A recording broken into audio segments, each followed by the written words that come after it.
Kaya nga si Jojo de Guzman takot 'tong makipagdebate sa akin, eh. Ilang beses ko na rin 'tong hinamon 'tong hayop na 'to, eh. Pero ayaw nila, eh. Ni isa sa mga vloggers, "Maawa na kayo, ha, para matapos na, magdebate tayo." Kaya lang walang lumalaban, eh. Halos lahat ng mga vloggers ni Digongyo, pati mga vloggers, ay naku, magdebate tayo, debatihin katulad ng mga sinasabi niyo. Oh, merong mag-aano sa atin para malaman ng taong bayan kung sino yung nagsasabi ng totoo.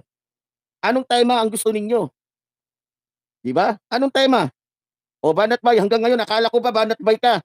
Walang niya ka, umurong yung mga itlog niyo sa akin. Ha, akala ko ba may banat bay? Nasaan yung banat bay na sinasabi niyo? Ha? Pagpapaluin ko kayo sa liig makita ninyo, 'di ba? Mga kababayan ko, ito na yung sinasabi natin, 'di ba?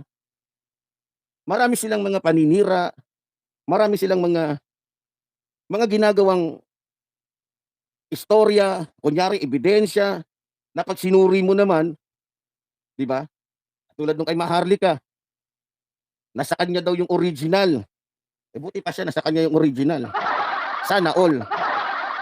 'Di ba? Nung sinilip na ng PDEA, ang daming mga wala, hindi kumpleto yung number, hindi nakikita doon kung anong araw, sino yung tao nandodoon.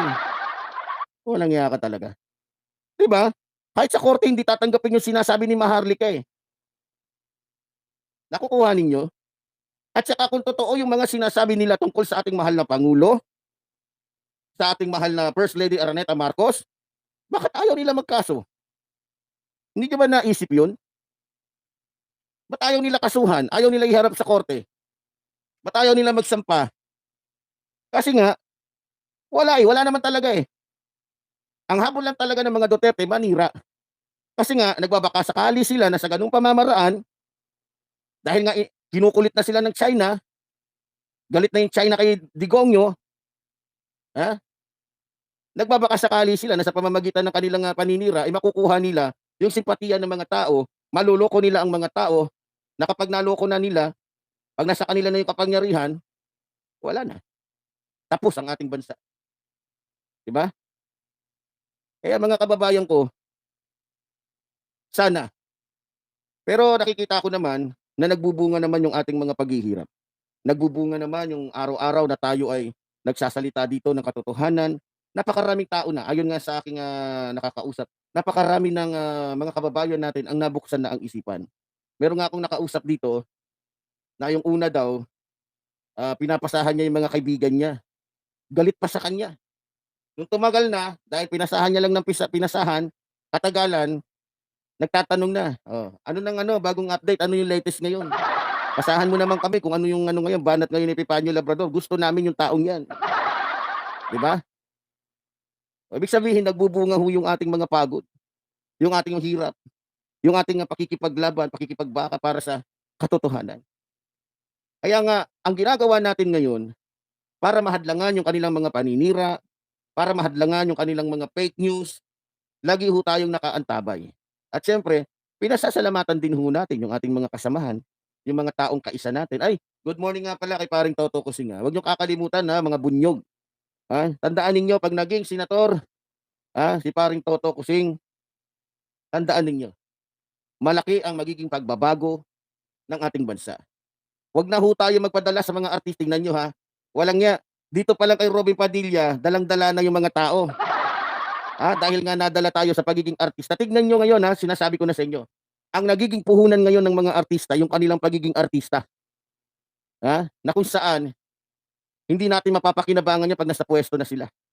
Tignan niyo, balita ko si Philip Salvador, tatakbo din daw, si Willie Revillame, naku, 'pag yang mga 'yan, tingnan niyo puro artista na, Robin Padilla, Bong, Jinggoy, naku, yung sinasabi ko sa inyo, magdadramahan na lang tayo diyan sa Senado. 'Pag mga 'yan, sabi ko nga sa susunod na eleksyon, 'wag na nating hayaan na may mga artista pang pulitiko, lalong-lalo na sa Senado, ang iboboto. 'Wag na po tayo lalong-lalo na sa Willie Revillame, na sumira sa buhay ng mga trabahante ng Channel 2. Libo-libong mga trabahante ang tinanggalan niya ng trabaho dahil sa katrayduran niya. Traidor yung hayop na 'yan, si Willie Revillame, ha? Aabutin din yung karma mo. Dinadaan-daan mo lang sa show mo, tinatago mo yung totoong pagkatao mong hayop ka, ha? Eh, biro mo, Ilang buwan nagtiis yung mga trabahante ng Channel 2. Yung grupo nila Noli De Castro, yung dati nating Vice President, 'di ba? Si Ted Filon, nawasak na lang yun dahil sa kagagawan ni ano ni Willie Revillame, kung hindi traitor tong hayop na to, 'di ba? Pumunta siya kay Digongyo dahil sa galit niya dahil pinili ng Channel 2 yung taong gusto niyang paalisin, 'di ba nga nagbanta siya. Kailangan niya kasi panindigan niya, akala niya dahil sikat siya dahil na feeling niya, isip niya, siya yung nagbibigay ng ano sa Channel 2. Kaya malakas. Nakita ng Channel 2 yung kahambugan niya, akala mo kung sino ng hari. Kaya kahit yung taong gusto niyang paalisin na hindi kasing yaman niya, hindi kasing sikat niya, pinili ng Channel 2. Kasi ang gusto ng Channel 2, yung mga taong mapagpakumbaba sa sarili. Nakita nila yung kayabangan ni Willie Revillame. Sa totoong buhay, mga minamahal ko mga kababayan, ang daming galit sa taong yan. Kahit yung mga trabahante, tingnan yung ibang mga naging trabahante niya, yung mga dancer niya.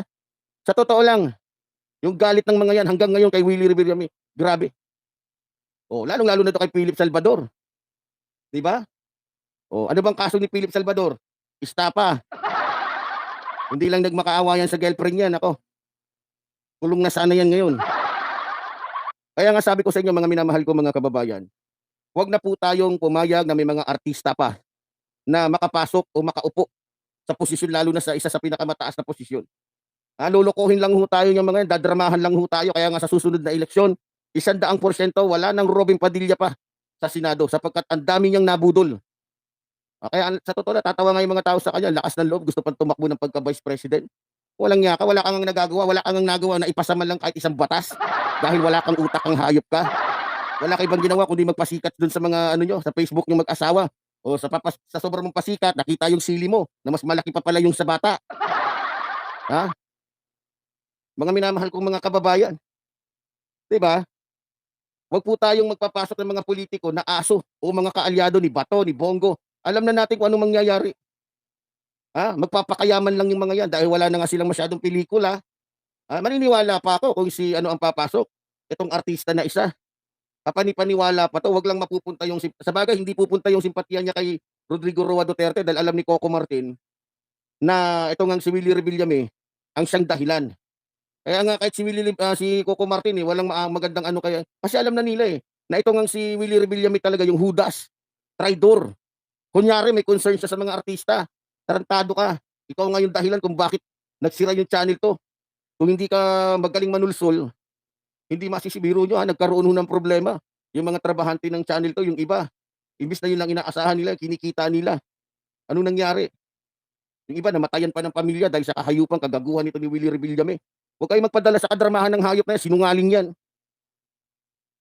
Walang niya ka, nagtatago ka lang sa show mo. Ayan, totoo naman, ikaw lang naman ang kumikita sa show mo. Namumuhunan ka nga ng libo. Kumikita ka naman ng milyon araw-araw. 'Di ba? Kumbaga, ano niya yun content. Hindi yung sa totoong buhay, hindi naman gagawa ng mabuti yan Content niya yun kasi kikita siya. Pero yung totoong buhay na walang camera, nako, pag walang camera talagang hindi mo maano yan. Tingnan mo, halos lahat ng ginawa niyang kabutihan, sabi kabutihan daw, lahat kailangan nakaano sa camera. Yun yung tinatawag na pakitang tao para sabihin lang na mabait, ha?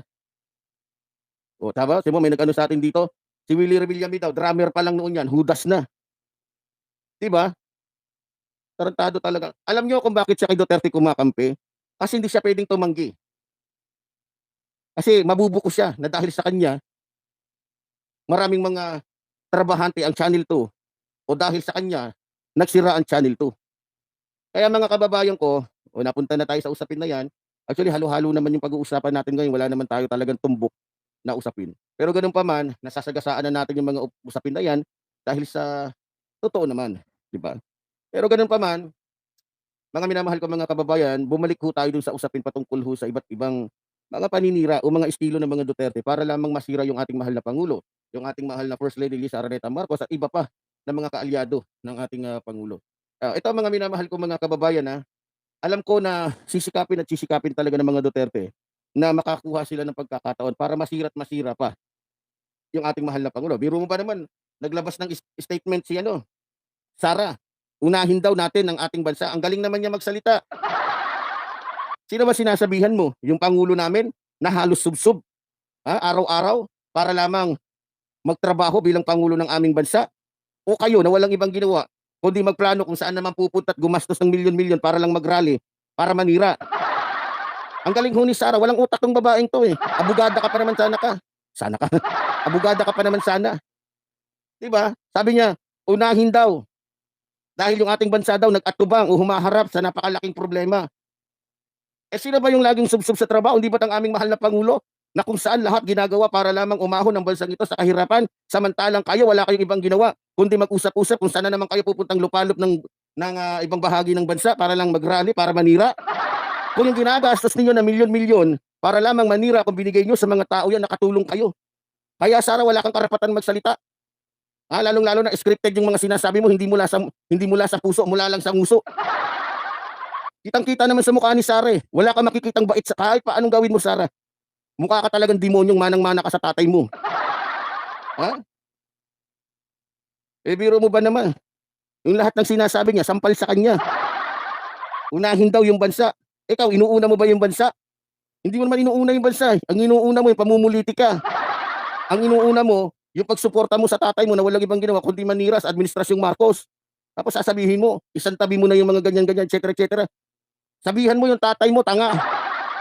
Ang sabihan mo yung mga kapatid mo na dahil nabuko sa kanilang mga kahayupan, nagkakaganyan na para bagang nakakain ng isang kutsarang fentanyl. Di ba? Mga kababayan, wag na wag po kayong maniniwala lalong-lalo na kay Sara. Ha? Hinasa ho yan ng husto ng tatay niya sa pagiging mapagpanggap. Hinasa si Sara sa pagiging akala mo, eh. Pero pinalabas naman natin dito kung sino siya, di ba? Kaya nasa inyo na ho. Kita niyo naman yung itsura niyan. Mukhang boxer. Kaya nga sabi ko nga, hindi magugustuhan niya ng ating mahal na pangulo, di ba? Hindi magugustuhan niya ng ating mahal na pangulo. Unang-una, ayaw namang lahian ng ating mahal na pangulo ng mga lahing demonyo, lahing MPA. Ha? Mga kababayan ko, ganun pa man. Alam na natin at gagawa yung mga yan ng iba pang mga himala. Pero hangga't ako'y naririto, tulad ng sinasabi ko, hindi ko hahayaan yung kanilang mga estilo, yung kanilang panggagago sa taong bayan, yung kanilang paninira. Wala yan, kaya nga hanggang ngayon, eh, lahat ng mga vloggers ni Digongyo, hinahamon namin, kung ayaw nyo, sige si Digongyo na lang. Kung ayaw nyo, di ano, tayong dalawa na lang, Sara, debate tayo. Kaya lang, wala talagang lalaban, eh. Alam nila, eh. Maililitaw natin dito ang katotohanan kung sino ang mas mabuting naging presidente, sino ang mas magnanakaw, kung saan, kasi takot sila, eh. Kasi talagang itatanong natin dito, saan mo ginastos, papaano, sino, di ba? Takot sila. Kasi alam nila na talagang pag tayo ay nagkaroon ng debate, kaya nga gano'n na lang ginagawa nila, eh. Ha? O, panlaban daw sa UFC, si Sara. Totoo naman, 'di ba? Hindi ka akit-akit yung mukha ni Sara, hindi ka akit-akit yung katawan niyan. Kaya nga natawa ako do'n sa sinabi ni Jojo de Guzman, eh. Baliw 'tong taong 'to. Gagawa ka na lang ng paninira, lubos-lubosin mo na, tsaka ka panipaniwala. Walang niya ka. Baka ikaw may gusto sa amo mong si Sara. Yung mukha kang tikbalang. Ayusin mo muna yung mukha mo, ano. Dapat ito si Jojo de Guzman nagmamas 'to, eh. Putang ina, ang pangit ng mukha mo, pre. Mahiya-hiya ka naman sa ilong mo at saka sa nguso mo na ang sarap suntukin. Kung katabi mo lang ako dito, banat-banatan kita, tignan ko kung paano mo saluhin yung mga suntok sipa ko sa'yo. Baka makalimutan mong kabayo ka. Loko-lokong 'to. Oh, magsama-sama kayo ni Banat Bay na puro kayong mga binabae. Walang niya kayo. Oh, Banat Bay, oh, wag mo naman masyadong anuhin si Boss Dada TV, ano. Banat Bay, maawa ka naman sa boyfriend mo. Kailan ba kayo kakasal? Vloggers na 'to, puro mga wala sa katinuan, 'di ba? Oo. Sa sobrang sipsip nila, nabigyan sila ng pagkakataon pumunta doon sa SM-Inay para magkaroon ng programa ng mga tanga, programa ng mga sinungaling, programa ng mga abnoy, 'di ba? 'Di na kayo nahiya, mag-boyfriend kayo, nandiya-diyan kayo. Pero sabagay wala namang kwenta yung SM-Inay, wala namang lisensya na 'yan, eh, 'di ba? Kaya mga kababayan ko, muli po tulad ng sinasabi ng iyong lingkod, mabuhay po ang ating inang bayan, mabuhay nagmamahal sa ating inang bayan. Maraming salamat po sa inyong lahat.